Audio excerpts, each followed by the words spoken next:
Shalom, selamat pagi dan salam sehat bagi Bapak Ibu Saudara dimanapun kita berada.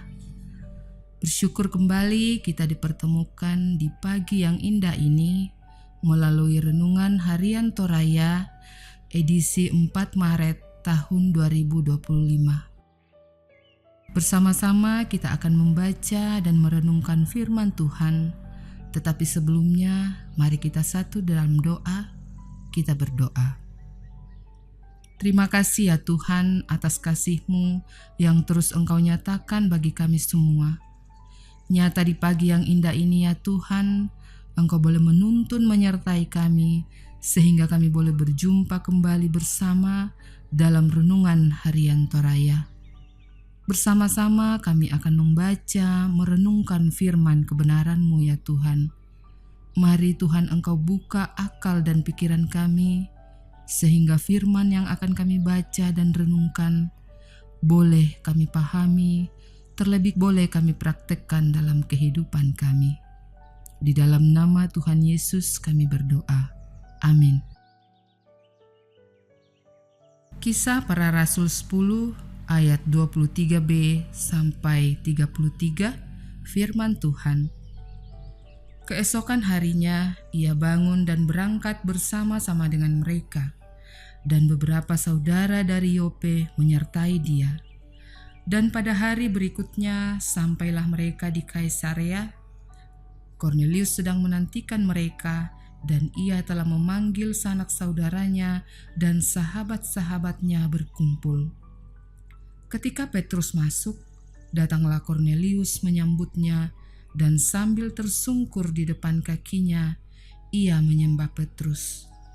Tetapi Petrus menegakkan dia, katanya, "Bangunlah, aku hanya manusia saja." Dan sambil bercakap-cakap dengan dia, ia masuk dan mendapati banyak orang sedang berkumpul. Ia berkata kepada mereka, "Kamu tahu betapa kerasnya larangan bagi seorang Yahudi untuk bergaul dengan orang-orang yang bukan Yahudi atau masuk ke rumah mereka. Tetapi Allah telah menunjukkan kepadaku bahwa aku tidak boleh menyebut orang najis atau tidak tahir. Itulah sebabnya aku tidak berkeberatan ketika aku dipanggil lalu datang kemari. Sekarang aku ingin tahu apa sebabnya kamu memanggil aku." Jawab Kornelius, 4 hari yang lalu, kira-kira pada waktu yang sama seperti sekarang, yaitu jam 3 petang, aku sedang berdoa di rumah. Tiba-tiba seseorang berdiri di depanku, pakaiannya berkilau-kilauan, dan ia berkata, "Kornelius, doamu telah didengarkan Allah, dan sedekahmu telah diingatkan di hadapannya. Suruhlah orang ke Yope untuk menjemput Simon yang disebut Petrus. Ia sedang menumpang di rumah Simon, seorang penyamak kulit yang tinggal di tepi laut. Karena itu segera kusuruh orang kepadamu, dan dengan senang hati engkau telah datang. Sekarang kami semua sudah hadir di sini di hadapan Allah untuk mendengarkan apa yang ditugaskan Allah kepadamu." Amin, firman Tuhan. Tema renungan kita pada pagi hari ini, meruntuhkan rasa superior. Perjumpaan Petrus dan Kornelius merupakan sebuah kisah yang mempertemukan dua rasa superior menjadi setara karena Injil. Kedua orang ini sama-sama memiliki tradisi yang membuat mereka menonjolkan sebuah nilai tertentu. Petrus sebagai orang Yahudi hidup dengan perasaan bahwa kuasa penyelamatan Allah hanya berlaku bagi orang Yahudi saja. Bahkan rasa superior Yahudi ini menganggap orang lain najis. Dapat kita baca pada ayat yang ke-28.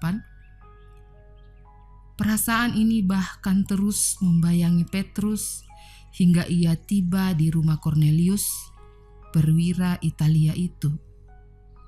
Di sisi lain, Cornelius juga memiliki kebiasaan tertentu dalam hidupnya yang menempatkan kaisar sebagai yang layak disembah. Kebiasaan itu ia lakukan ketika berjumpa dengan Petrus dan langsung menyembahnya. Dalam ayat yang ke-25 bacaan kita. Ia terbiasa menganggap ada manusia yang superior. Tuhan berkarya meruntuhkan rasa superior dalam diri Petrus dan Cornelius. Perjumpaan yang dirancang sendiri oleh Allah itu menjadi perjumpaan yang menyadarkan mereka bahwa Injil keselamatan berlaku bagi semua orang. Petrus menemui Cornelius dengan kesadaran baru bahwa Allah berkenan menyelamatkan semua bangsa. Cornelius menyadari pula bahwa hanya Allah yang patut disembah. Kita belajar dua hal yang sangat baik. Yang pertama, dari Petrus kita belajar bahwa Injil keselamatan membuat kita mampu menerima siapa saja. Injil keselamatan membuat kita mampu menjangkau siapa saja.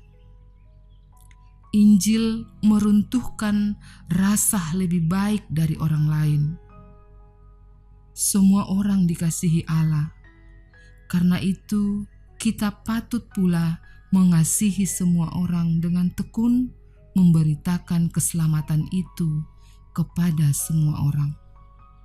Yang kedua, melalui Cornelius, mengajarkan kita bahwa tidak boleh ada orang yang kita nilai dan tempatkan sebagai yang layak disembah.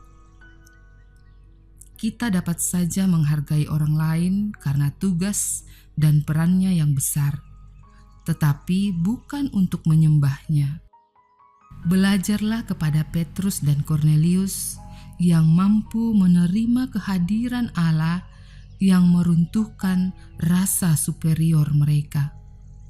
Dan lihatlah, pada akhirnya Injil sungguh-sungguh membawa nilai kesetaraan yang menyejukkan dan penuh damai sejahtera. Mari menikmati keselamatan dalam Yesus Kristus bersama dengan semua orang tanpa rasa superior. Amin. Kita berdoa. Kembali kami tunduk di hadapan hadirat-Mu Tuhan, bersyukur atas kasih-Mu yang terus kami alami sampai pada saat ini. Firman-Mu telah menguatkan kami semua bahwa bagaimana kami sebagai orang yang percaya kepadamu, memelihara iman kami kepadamu, belajar Injil keselamatan untuk selalu dimampukan menerima, mengasihi sesama kami, seperti Engkau telah lebih dulu mengasihi kami. Kami berdoa untuk segala aktivitas kami pada hari ini. Kami melakukan berbagai kegiatan aktivitas kami dalam pekerjaan kami masing-masing, dalam usaha kami, dalam pelayanan kami. Kiranya Engkau memberkati ya Tuhan. Biarlah kesemuanya itu boleh berjalan dengan baik, sesuai dan seturut kehendak-Mu. Karuniakan kekuatan dan kesabaran ya Tuhan, sehingga kami boleh mengangkat setiap tugas dan tanggung jawab kami dengan penuh sukacita untuk kemuliaan nama-Mu. Berdoa juga untuk saudara-saudara kami yang sedang mengalami pergumulan sakit penyakit, yang mengalami penderitaan, duka cita. Engkau hadir di tengah-tengah mereka ya Tuhan, menguatkan mereka, menjamah setiap bagian tubuh mereka yang sakit. Biarlah melalui perawatan para medis, obat-obatan, dan bahkan perjuangan dalam melakukan proses pemulihan untuk sembuh, kiranya Tuhan campur tangan di dalam kesemuanya itu ya Tuhan, sehingga mereka boleh pulih dari sakit yang dialami karena pertolongan Tuhan. Berdoa untuk kelanjutan pembangunan rumah Tuhan di Jemaat Lahairoi maupun di mana saja sedang dilaksanakan pembangunan, kiranya Tuhan memberkati, boleh terlaksana dengan baik, seturut dengan kehendak Tuhan. Berdoa juga untuk bangsa dan negara kami Tuhan, kiranya Engkau memberkati setiap pemerintah yang ada di dalamnya, boleh mengangkat tugas dan tanggung jawabnya dengan baik.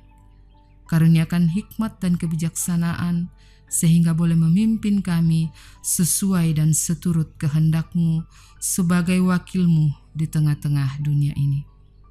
Seluruh kehidupan kami hari ini Tuhan, kami serahkan ke dalam tangan pengasihan-Mu. Di dalam nama Tuhan Yesus kami berdoa. Amin. Demikianlah renungan harian Toraya hari ini, Selasa 4 Maret 2025. Kiranya kasih Kristus akan memberkati dan menyertai kita sepanjang hari ini. Selamat pagi dan shalom.